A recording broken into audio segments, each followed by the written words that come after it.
Chapter 3, Sloka 5.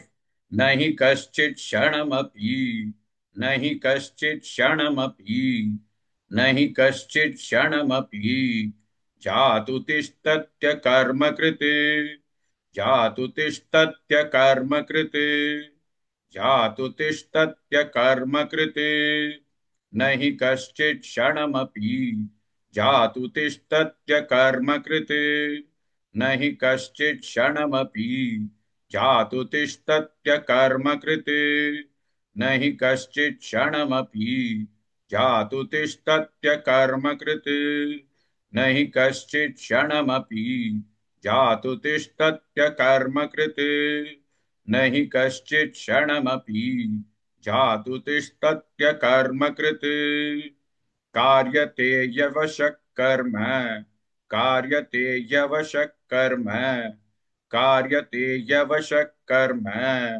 सर्व प्रकृति जैर्गुणैः सर्व प्रकृति जैर्गुणैः सर्व प्रकृति जैर्गुणैः कार्यते यवशः कर्म सर्व प्रकृति जैर्गुणैः कार्यते यवशः कर्म सर्व प्रकृति जैर्गुणैः कार्यते यवशः कर्म सर्व प्रकृति जैर्गुणैः कार्यते यवशः कर्म सर्व प्रकृति जैर्गुणैः कार्यते यवशः कर्म सर्व प्रकृति जैर्गुणैः नहि कश्चित् क्षणमपि जातु तिष्ठत्य कर्म कृते कार्यते यवशः कर्म सर्व प्रकृति जैर्गुणैः.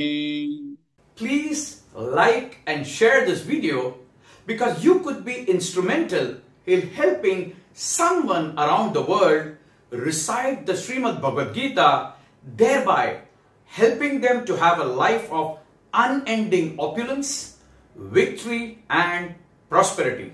This is mentioned in chapter 18, Sloka 78. Yes, don't forget to buy my book, Leadership Can Be Child's Play. Namaste.